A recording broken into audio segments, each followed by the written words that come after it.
Настало время поговорить о аэрографах. О аэрографах я ничего не знаю, но знает мой знакомый Виталик, поэтому сегодня у нас такое совместное видео в совместном формате, дружеская беседа. Сегодня Виталий расскажет мне чуть больше о аэрографах, потому что о них я не знаю ничего.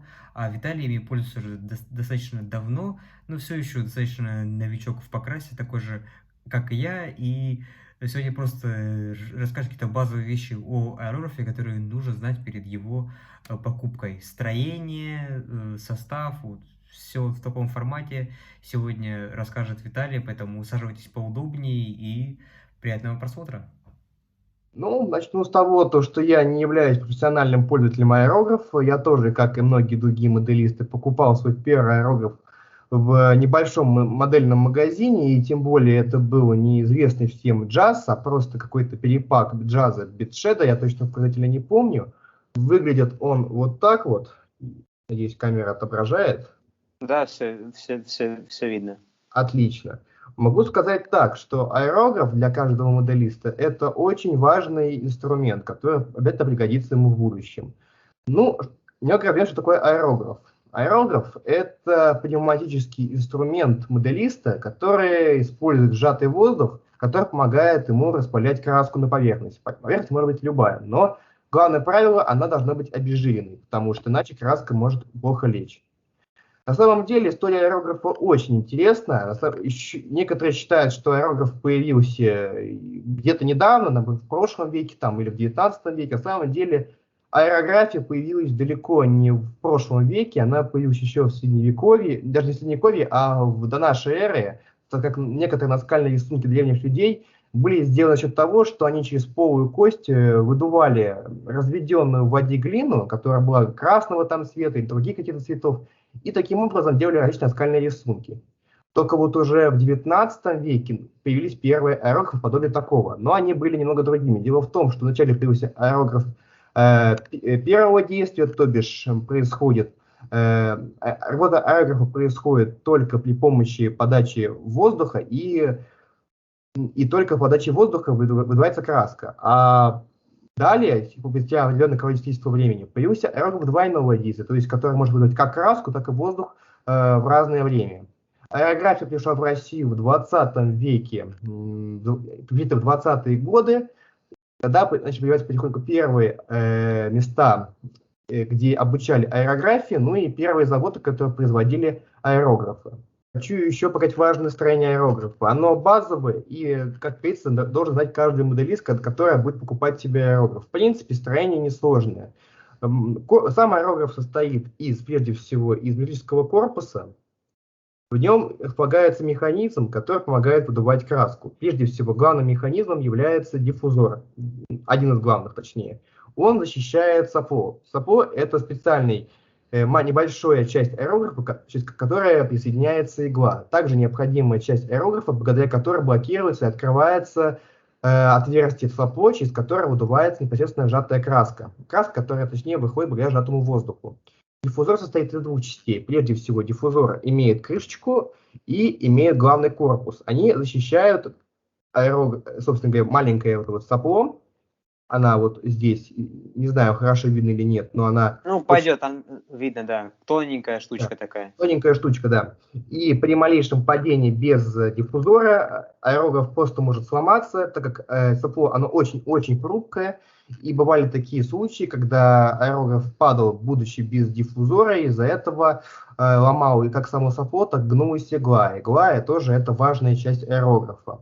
И ты просто покупал какие-то новые детали? Или как? Ну, приходилось идти в специальную мастерскую, потому что иначе просто другого выхода не было, где приходилось менять сопло и доставать сломанную часть из отверстия, где оно вставляется. Это очень сложно, поэтому... Ну, приятного мало, понятно, да. Да, поэтому лучше диффузор всегда ставить на первом месте, потому что сопло – это очень хрупкая часть.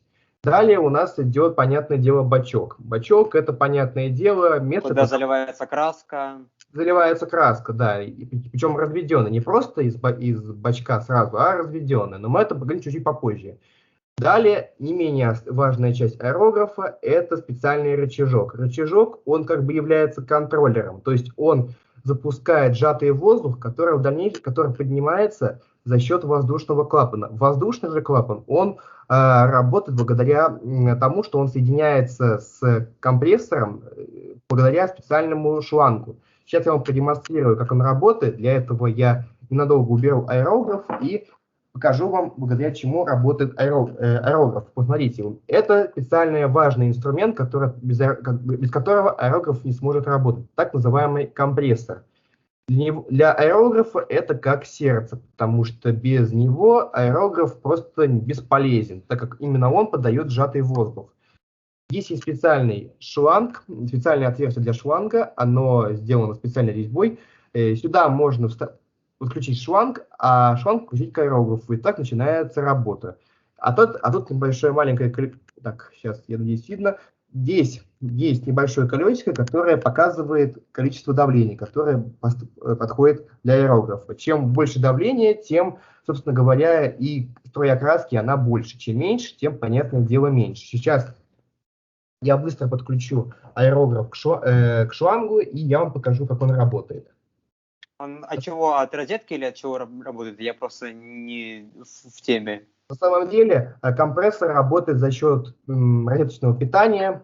Существуют, конечно, и другие варианты, какие-то навороченные, допустим, компрессоры в виде баллончиков, но они небезопасны, потому что они могут взрываться, если неправильно их хранить. Поэтому лучше покупать стандартные компрессоры на розетках, потому что иначе это, как минимум, грозит тем, что будет большое количество травм и неприятностей. Поэтому... А еще раз, что получается подороже у нас выходит, компрессор или сам аэрограф? На самом деле, тут очень интересный вопрос, так как производители аэрографа и компрессоров существует огромное количество. Но в связи с тем, что сегодня все подорожало, в том числе и компрессоры, скорее всего, покупка и компрессора, и аэрографа обойдется по-одинакому дорого, потому что на сегодняшний день компрессор, который я вам только что показал, он стоит уже в районе 3000, хотя, я не знаю, может быть, стоит и дороже.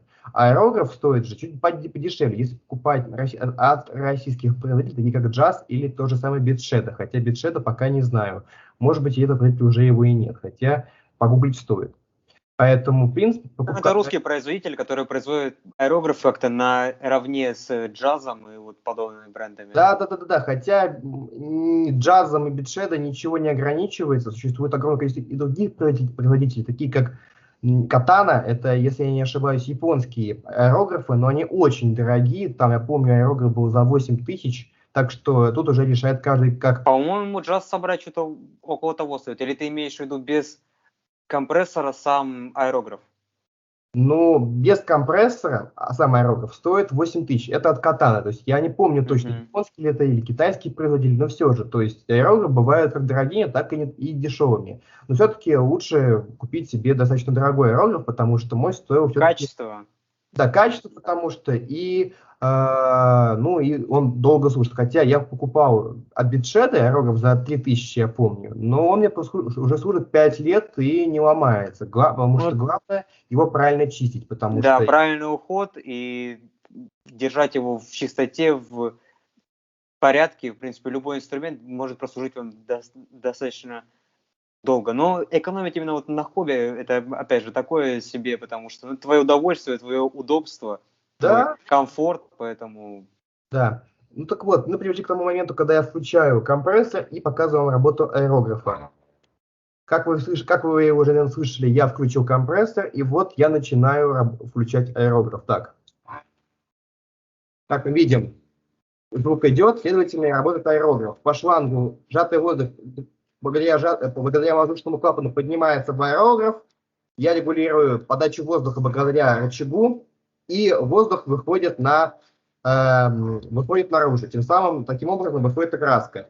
Поэтому, когда мы регулируем рычаг, тоже от рычага зависит струя краски. Чем мы больше надавливаем, тем струя мощнее. Чем менее, тем струя меньше, и таким образом можно делать большое количество переходов во время работы с красками. Об этом позже. Он прям звуки издает такие громкие, я прям вот слышу, как там такое, такое дребезжание такое. Да, компрессор так работает, потому что идет мощная подача сжатого воздуха, он сжимает же воздух, да, и он поднимается к аэрографу, и благодаря нему аэрограф начинает работать, потому что если не работает компрессор, не работает аэрограф, как я об этом уже говорил. Ну да, понятно, понятно. Так, и немножечко поговорю о его начинке или строении. Я откручиваю корпус.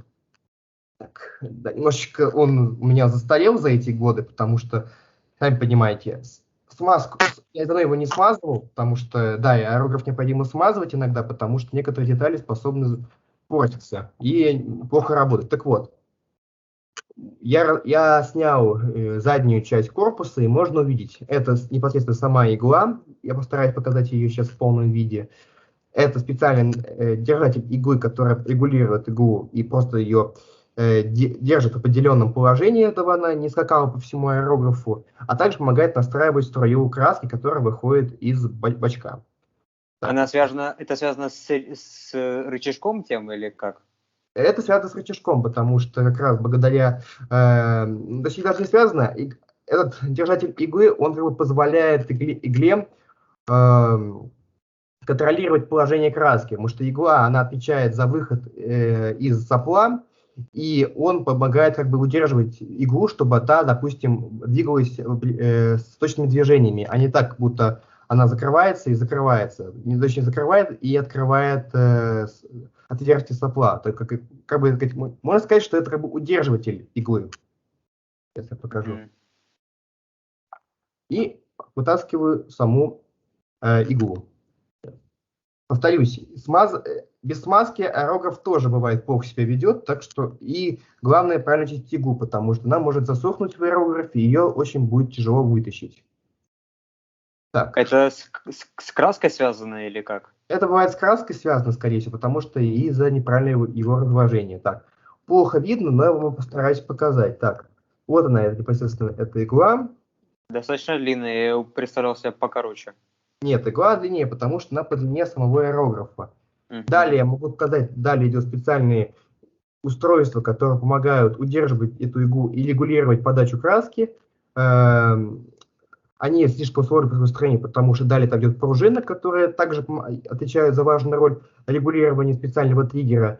Поэтому разбирать мы не будем. Я просто вкратце расскажу, что вот именно вот эта часть помогает регулировать положение иглы, а игла, в свою очередь, повторюсь, отвечает за регуляцию струи краски, которая выходит непосредственно из аэрографа.